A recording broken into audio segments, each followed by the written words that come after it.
Hello and welcome to their education tutorials. तो बच्चों, आज हम नेचुरल साइंस के सबसे ज़्यादा क्वेश्चन में पूछे जाने वाले क्वेश्चंस को इकट्ठा करके क्वेश्चन सेट हमने बनाया है ताकि आपको प्रिपरेशन अच्छे से हो सके, आपको अंदाज़ा हो सके कि किस तरह के क्वेश्चन जो है नेचुरल साइंस के मेन एग्जाम में पूछे जाते हैं। ये वीडियो आपके लिए बहुत ही इंपॉर्टेंट साबित होने वाला है, तो प्लीज़ इसको एंड तक ज़रूर देखें। और कोई भी डाउट हो, कोई भी चीज़ आपको समझ ना आए तो प्लीज़ कमेंट करके पूछें, आपका हर डाउट क्लियर किया जाएगा। हम ये वीडियो बना रहे हैं तो सिर्फ आपकी नॉलेज को गेन करने के लिए। अगर कोई भी प्रॉब्लम होती है तो वो आप फीडबैक के जरिए हमें जो है ज़रूर दें। हमें पता होना चाहिए कि हमने क्या गलती की है। हम अपने स्टूडेंट को सबसे बेस्ट एजुकेशन और बेस्ट हेल्प देना चाहते हैं इस फील्ड में। ठीक है, तो चलिए लेक्चर स्टार्ट करते हैं। तो बच्चों, जैसा कि आप सब जानते हैं, हमने जो है टॉप 15 क्वेश्चंस की लिस्ट बनाई है जो नेचुरल साइंस में सबसे ज़्यादा पूछे जाते हैं, या इस तरह के क्वेश्चन जो है नेचुरल साइंस में सबसे ज़्यादा हमें देखने को मिलते हैं। तो हमारा उसमें से पहला क्वेश्चन है कि एक bullet is fired vertically up from a 400 metre tall tower with speed 80 metre per second if g is taken as 10 metre per second square the time taken by the bullet to reach the ground will be. देखिए, question को समझने की कोशिश करिए कि एक 400 metre tall tower है, ठीक है। उसके ऊपर किसी बंदे ने जो है वहां से बुलेट फायर की गई है। तो जो बुलेट फायर हुई है उसकी स्पीड तो हमें दे दी गई है कि उसकी स्पीड 80 मीटर पर सेकंड है, लेकिन हमें उसकी हाइट नहीं पता है और हमें ये नहीं पता है कि जब वो बुलेट ऊपर से नीचे गिरेगी तो वो कितना टाइम लेगी। और हमें सिर्फ वही टाइम लेना है, वही टाइम बताना है जो वो बुलेट ऊपर फायर होने के बाद जब वो स्टॉप लेती है तो उसके बाद वो नीचे गिरती है तो वो कितना टाइम लेती है। देखिए, जब बुलेट को फायर किया जाए, किसी भी बुलेट को जब फायर किया जाता है तो उसकी जो इनिशियल जो स्पीड होती है वो ज्यादा होती है, लेकिन उसकी फाइनल वेलोसिटी वो जीरो होती है, क्योंकि कोई भी बुलेट जब फायर की जाती है, जब वो लास्ट पॉइंट पर पहुंचती है तो उसकी स्पीड जो है वो बिल्कुल जीरो हो जाती है, उसके बाद वो मूव नहीं करती है। ठीक है, तो हमें क्वेश्चन में निकालना क्या है कि जब बुलेट फायर की जाएगी तो फायर करने के बाद उसे जमीन पर गिरने पर कितना टाइम लगता है। जो हमें दे दिया गया है वो ये दे दिया गया है कि बुलेट की स्पीड ये है और एक 400 मीटर टॉल टॉवर के ऊपर से वो फायर की जा रही है। तो चलिए क्वेश्चन को अब जो है सॉल्व करते हैं। सबसे पहले हमारे पास इनिशियल वेलोसिटी हमारी 80 मीटर पर सेकंड है और फाइनल वेलोसिटी हमारी यहाँ पर जो है वो जीरो है। ठीक है, उसके बाद हमें जो है जी यानी कि ग्रेविटी, वैसे ग्रेविटी 10 मीटर पर सेकेंड ही होती है अगर वो पॉजिटिव है तो, और अगर नेगेटिव आती है तो -10 मीटर पर सेकेंड स्क्वायर होती है। तो ये ग्राफ्स हमें दिए हुए हैं। अब हमें यहाँ पर जो है सबसे पहले हाइट निकालनी है कि यहाँ पर जो स्पीड बुलेट लेती है उसकी हाइट कितनी है, कि वो बुलेट फायर होने पर कितनी हाइट कवर करती है। फिर उसके बाद ये हाइट और ये हाइट हम प्लस करेंगे और टाइम निकाल लेंगे। तो सबसे पहले हाइट निकालेंगे तो यहाँ पर जो है हम न्यूटन की थर्ड इक्वेशन को लगाएंगे। ठीक है, न्यूटन की थर्ड इक्वेशन होती है v square u square minus 2gh। तो यहाँ पर आप देख रहे होंगे हमारे पास सारी मेजरमेंट्स हैं, सिर्फ हमारे पास हाइट नहीं है, तो हाइट यहाँ पर निकाल ली जाएगी। फाइनल वेलोसिटी 0 है, इनिशियल वेलोसिटी 80 स्क्वेयर है और जी हमारा 10 है और हाइट हमें यहाँ को फाइंड आउट करनी है। और अगर इसको हम सॉल्व करेंगे यानी कि 80 का स्क्वायर होता है 6400 और 6400 अपॉन में 20 और इसको डिवाइड करेंगे तो हमारा आता है 320 मीटर। ठीक है, फाइनल वेलोसिटी यहाँ पे 0 है तो हमारा जो हाइट आएगा वो आएगा 320 मीटर। अब मैंने आपको बताया है कि हमें बुलेट की हाइट कि वो किस हाइट तक गई है या किस हाइट तक फायर हुई है, वो हाइट और टॉवर की हाइट को प्लस करना है। तो यानी कि हमारी जो फाइनल हाइट होगी, जिस हाइट से उसको मतलब गिरने के लिए पूरी उसको हाइट कवर मतलब कवर करनी पड़ेगी उस बुलेट को गिरने के लिए, वो होगी 320 मीटर प्लस 400 मीटर, यानी कि टोटल हमारा हो गया 720 मीटर। ये हाइट है जो उस बुलेट को गिरते वक्त कवर करनी होगी। अब कितने टाइम में कवर करनी होगी उसके लिए हम जो है न्यूटन का सेकंड लॉ लगाएंगे। ठीक है, इक्वेशन तो सेकंड का न्यूटन का जो सेकंड इक्वेशन है वो है S is equal to u t plus half a t square या जीटी स्क्वायर। एटी भी एक्सेलरेशन होता है, एक्सेलरेशन जो है ग्रेविटी में काउंट होता है। तो हाइट यानी कि एच, हमने यहाँ पर एच माना है हाइट को, तो हम एच भी लिख सकते हैं। तो हमारी हाइट जो टोटल है जो बुलेट कवर करेगी वो 720 मीटर है। और यहाँ पर जो है इनिशियल वेलोसिटी वो हमारी 0 है, क्योंकि जब बुलेट फाइनल जो उसकी वेलोसिटी है वो हमारे पास है। यहाँ पर जब बुलेट यहाँ से मान लीजिए टावर से फायर की जा रही है तो ऊपर जाकर उसकी वेलोसिटी 0 हो जाएगी। ठीक है, जब हमने हाइट निकाली तो ये वेलोसिटी हमारी फाइनल थी, ये इनिशियल थी। अब हम उसका डाउनवर्ड वेलोसिटी जो है स्पीड निकाल रहे हैं, टाइम निकाल रहे हैं, तो डाउनवर्ड के लिए यहाँ से वो स्टार्ट होगी। तो ये हमारा इनिशियल पॉइंट होगा, ये हमारा फाइनल पॉइंट होगा। तो फाइनल जो है वो वेलोसिटी तो हमारे पास होगी, कोई चीज मूव कर रही तो स्पीड है, लेकिन वो जब यहाँ से स्टार्ट होगी तो 0 होगी, क्योंकि यहाँ पर उसकी कोई भी स्पीड नहीं होगी। तो ये हमारा 0 हो जाएगा। उसके बाद जो है हमें टी निकालना है, तो टी को ऐसे लिख लेंगे, हाफ जी हमारे पास 10 था, ठीक है, और टी स्क्वायर यहाँ पर लिख लेंगे। ठीक है, उसके बाद हमारा टोटल होता है 725 टी स्क्वायर, क्योंकि अगर मल्टीप्लाई करेंगे तो 0 हो जाएगा। टी स्क्वायर को इधर ले लेंगे, 720/5 हो जाएगा। इसको अगर हम फाइंड आउट करेंगे तो 144 आएगा। और t इज इक्वल टू, यानी कि 144 को हम अंडर रूट में करेंगे तो t हमारा आएगा 12 सेकेंड। तो हमारे पास यहाँ पे टाइम आ गया है कि जो वो बुलेट फायर की गई है उसको फाइनल पोजीशन में पहुंचने के बाद ऊपर से नीचे गिरने में 12 सेकेंड लगेंगे। ठीक है, तो ये हमारा पहला क्वेश्चन था। अगले क्वेश्चन की तरफ बढ़ते हैं।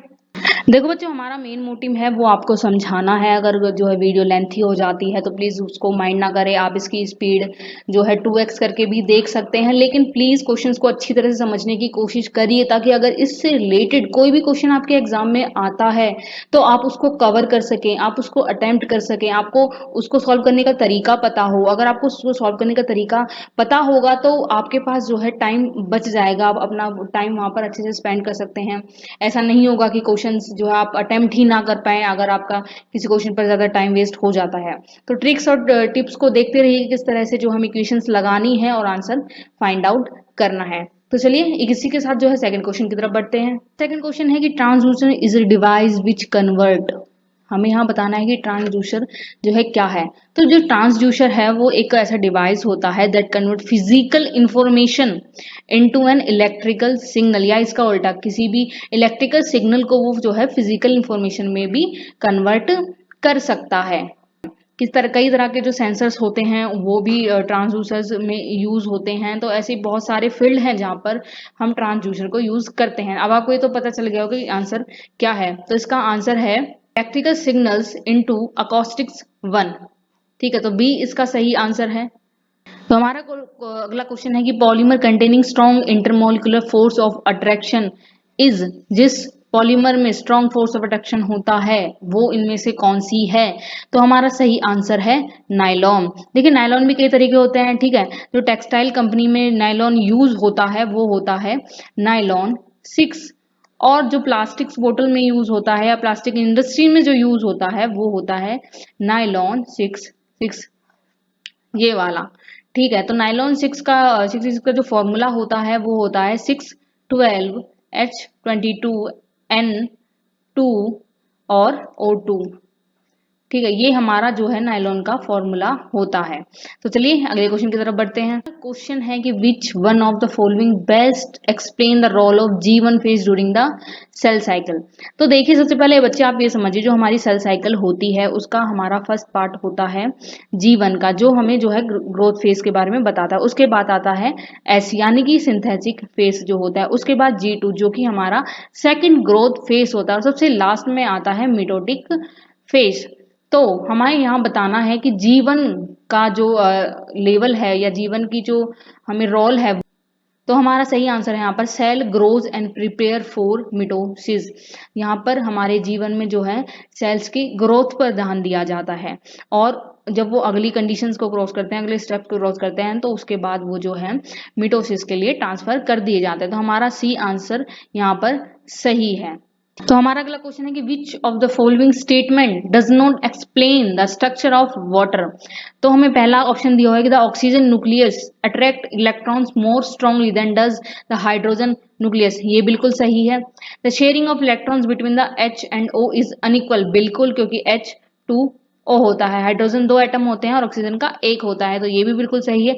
It is a linear molecule, ये गलत है।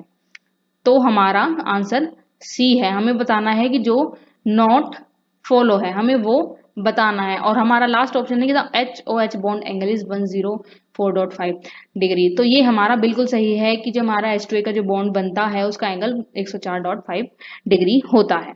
हमारा अगला क्वेश्चन है कि which one of the following is a suitable example for a non polar molecule.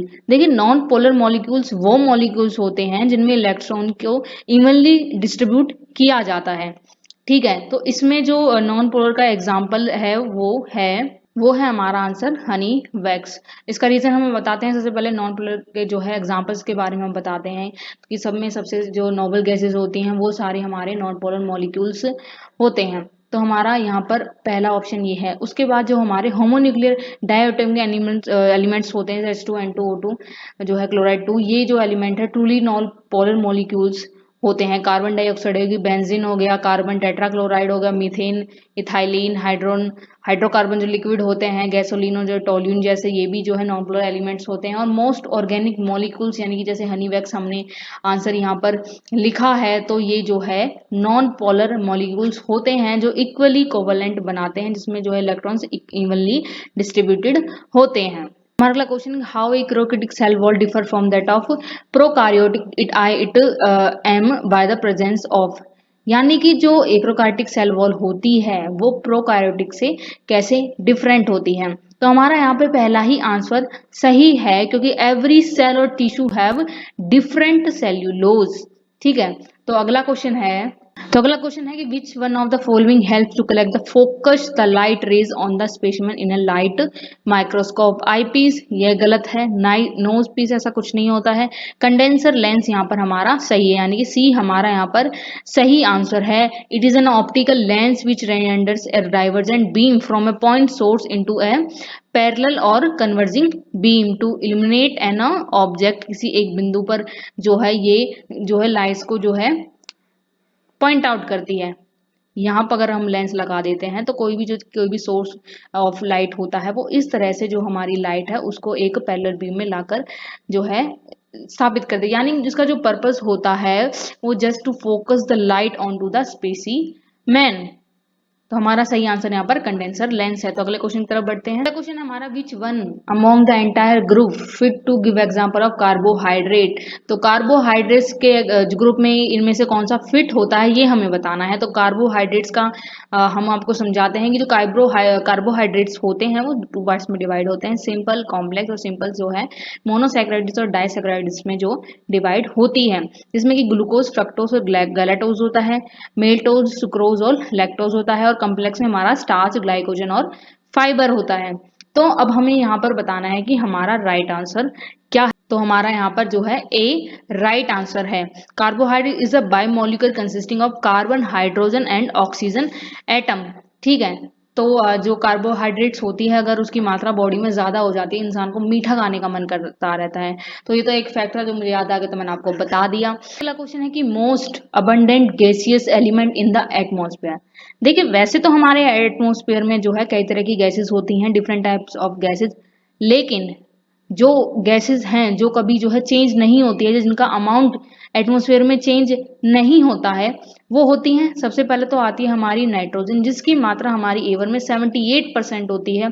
उसके बाद आता है ऑक्सीजन, जिसकी मात्रा हमारे एटमॉस्फेयर में 21% होती है। और उसके बाद आता है आर्गन, जिसकी मात्रा हमारे एटमॉस्फेयर में 0.9% होती हैं। तो आप यहाँ पर देख रहे हैं 3 ऑप्शन हैं जो एटमॉस्फेयर पर हुआ करते हैं। तो हमारा पहला आंसर है नाइट्रोजन, ये हमारा बिल्कुल सही आंसर है। Nitrogen is the most abundant gaseous element in the atmosphere. Identify the brown अलगा फ्रॉम द फॉलोइंग लिस्ट। देखिए, जो अलगाई होती है वो वैसे तो कई तरह की होती है, ब्राउन, रेड, ग्रीन, और भी कलर्स होते हैं, लेकिन जो मेन होती हैं वो ये 3 कलर्स होते हैं, ब्राउन, रेड, ग्रीन। और यहाँ पर हमारा जो इसमें से ऑप्शन है वो फ्यूकस हमारा सही आंसर है, क्योंकि फ्यूकस जो है ब्राउन अलगाई की एक जीन होती है। ठीक है, तो यहाँ पर जो है फ्यूकस के और भी मतलब कि ब्राउन अलगाई के और भी टाइप्स होते हैं जो आप देख सकते हैं।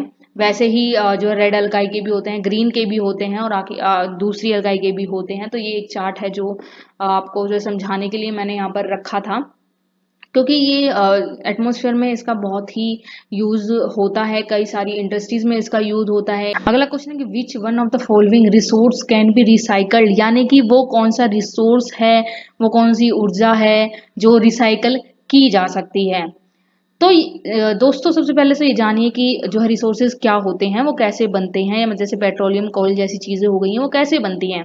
तो coals and petroleum are formed as a result of degradation, यानी कि जब हजारों लाखों करोड़ों साल बीत जाते हैं तो जमीन के अंदर जो चीजें दब जाती हैं वो गैसियस एक्सचेंज की वजह से कॉयल और पेट्रोलियम जैसे पदार्थ में कन्वर्ट हो जाती है, जो आजकल हम जो है फोसियल फ्यूल के अकॉर्डिंग हम जिसको जो है यूज करते हैं। लेकिन ये नेचुरल चीजें हैं, ये क्रिएट नहीं की जा सकती है, इनको क्रिएट होने के लिए लाखों करोड़ों साल लगते हैं। ठीक है, तो हमारा इसमें पूछा कि which one of the following resource can be recycled, किसको रिसाइकल किया जा सकता है। तो पेट्रोलियम और कोल को नहीं किया जा सकता, क्योंकि इनको नेचुरली फॉर्म होने में लाखों करोड़ों साल लगते हैं, इंसान इन चीजों को क्रिएट कर ही नहीं सकता है। तो सी हमारा सही आंसर है आयरन। आयरन की गोलियां जो है हमारे सरकारी स्कूल में बच्चों को दी जाती है, तो आयरन जो है वो केमिकल के जरिए जो है बनाया जा सकता है। तो चलिए इसी के साथ नेक्स्ट क्वेश्चन की तरफ बढ़ते हैं, और प्लीज अपने नोट्स लेकर आप जरूर बैठे होंगे, मैं आशा करती हूँ कि जरूर बैठे होंगे आप, ताकि जो भी क्वेश्चन डिस्कस किया जा रहा है वो प्लीज एक लाइन में तो जरूर लिख लीजिए। आपकी जो है इस तरह के क्वेश्चन पूछे जाते हैं, क्योंकि कई बार ऐसा होता है कि बहुत कॉमन क्वेश्चन होता है लेकिन हम उसको सॉल्व नहीं कर पाते हैं। ठीक है, तो चलिए अगले क्वेश्चन की तरफ बढ़ते हैं कि which one of the following act as mutagenic agent. तो म्यूटाजेनिक एजेंट्स क्या होते हैं, सबसे पहले तो ये जानिए।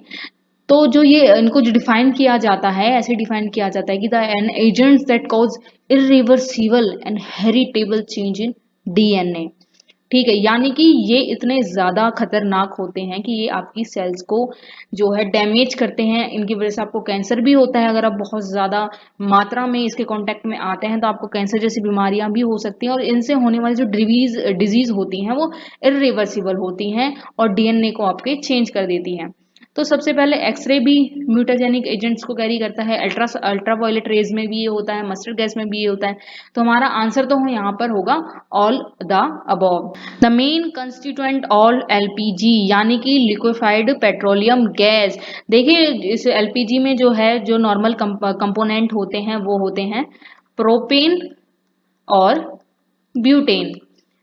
ठीक है, ये दो कंपोनेंट जो है एलपीजी में होते हैं। तो यहाँ पर हमारे पास ब्यूटेन ऑप्शन है, तो इसका आंसर सही है ब्यूटेन। ठीक है, अगले क्वेश्चन की तरफ बढ़ते हैं। अगला क्वेश्चन हमारा बहुत ही इंटरेस्टिंग है कि the plant that flowers under the photo period, यानी कि धूप कितने पीरियड तक उनका मिल रही है, less than the critical day length. तो सबसे पहले क्रिटिकल डे लेंथ, यानी कि एक डे और नाइट में एक क्रिटिकल डे जो है लाइन खींच दी जाती है कि डे इस टाइम स्टार्ट होता है, नाइट इस टाइम होती है। क्वेश्चन के according plants that flower under the photo period less than critical day, critical night length से जो लेस देन होते हैं उनको हम शॉर्ट डे प्लांट्स, यानी कि उनको लॉन्ग नाइट की जरूरत होती है और सूरज से जो धूप उन्हें मिलती है उसकी कम जरूरत होती है। लॉन्ग डे प्लांट्स जिनको धूप की ज्यादा जरूरत होती है, ठीक है, और रात की कम जरूरत होती है। तो जो क्रिटिकल डे लेंथ से कम होते हैं वो हमारे होते हैं शॉर्ट डे। लॉन्ग डे भी हमने आपको डिफाइन कर दिया है। डे न्यूट्रल, यानी कि जिनको रात और दिन बराबर चाहिए होते हैं, जिन फ्लावर्स को ग्रो होने के लिए, जिन फूलों को दिखने के लिए। तो इसी के साथ हमारा लेक्चर खत्म होता है, और प्लीज प्लीज प्लीज अगर आपको कोई भी प्रॉब्लम हो तो हमें आप जरूर पूछें और चैनल को सब्सक्राइब कर दीजिए। Thanks for watching.